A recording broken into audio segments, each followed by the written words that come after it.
everyone, welcome back to the next few chapters of the Twits. We have just found out about Mr. and Mrs. Twit and the monkeys that they keep in their garden because they used to work in a circus. The roly-poly bird to the rescue. Mugglewump and his family longed to escape from the cage in Mr. Twit's garden and go back to the African jungle where they came from. They hated Mr. and Mrs. Twit for making their lives so miserable. They also hated them for what they did to the birds every Tuesday and Wednesday. "Fly away, birds," they used to shout, jumping about in the cage, waving their arms. "Don't sit on that big dead tree. It's just been smeared all over with sticky glue. Go and sit somewhere else." But these were English birds, and they couldn't understand the weird African language the monkeys spoke.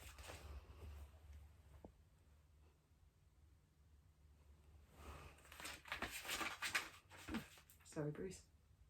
So they took no notice and went on using the big dead tree and getting caught for Mrs. Twit's bird pie.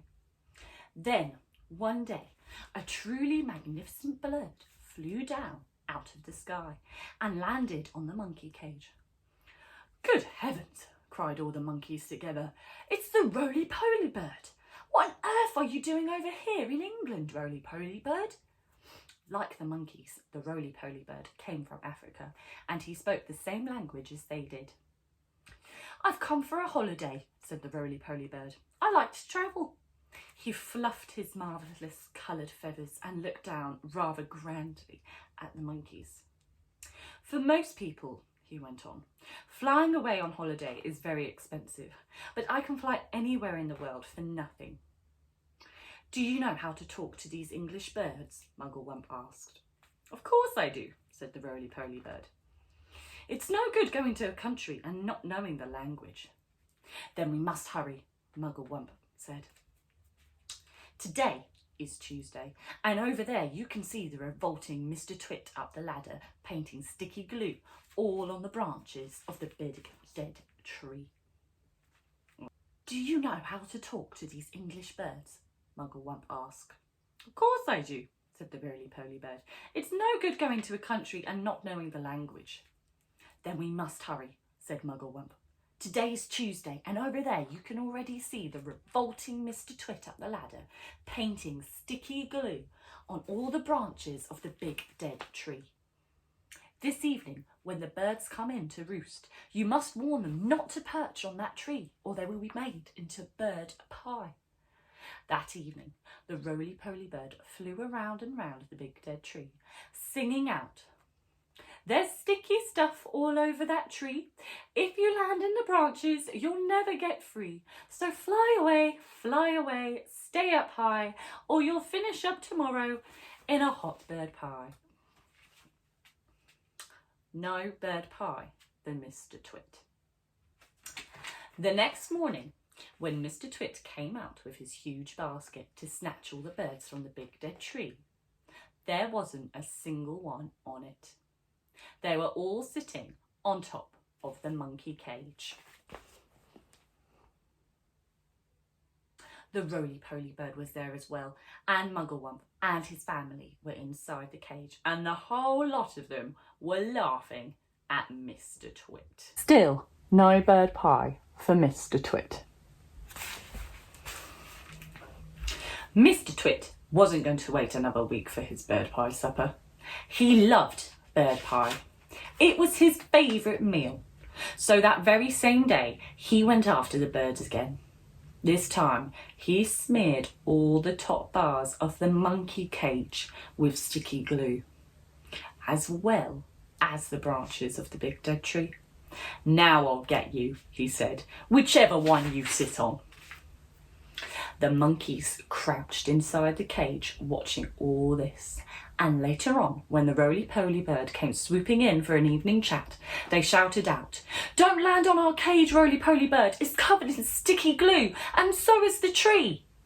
And that evening, as the sun went down and all the birds came into roost again, the roly-poly bird flew around the monkey cage and the big dead tree, singing out his warning. "There's sticky stuff now on the cage and the tree. If you land on either, you'll never get free. So fly away, stay up high, or you'll finish up tomorrow in a hot bird pie. Mr. Twit goes off to buy guns.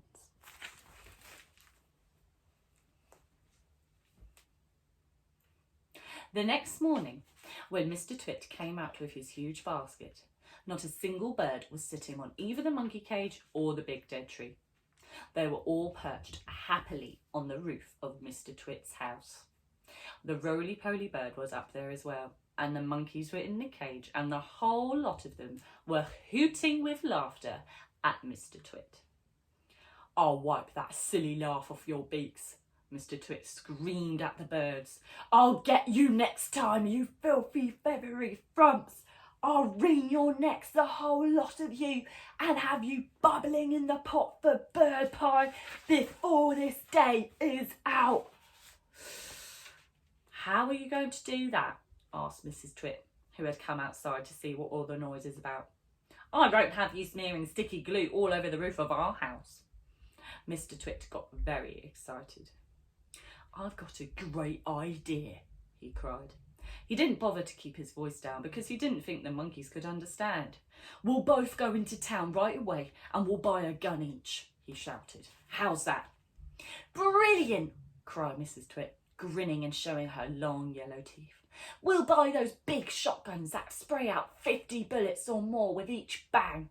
"Exactly," said Mr. Twit. "Lock up the house while I go and make sure the monkeys are safely shut away." Mr. Twit went over to the monkey cage. "Attention!" he barked in his fearsome monkey trainer's voice. "Upside down, all of you, and jump to it. One on top of the other. Quick, get on with it, or you'll feel Mrs. Twit stick across your backsides." Obediently, the poor monkeys stood on their hands and clambered one on top of the other, with Mugglewump at the bottom and the smallest child at the very top. "Now stay there till we come back," Mr. Twit ordered. "Don't you dare move, and don't overbalance. When we return in 2 or 3 hours' time, I shall expect to find you all in the exact same position you are now. You understand?" With that, Mr. Twit marched away. Mrs. Twit went with him, and the monkeys were left alone with the birds. There's the monkeys, and there's all the birds on the roof. Right, everyone, hope you enjoyed that. Please come back next time and we'll find out what happens in the rest of our story.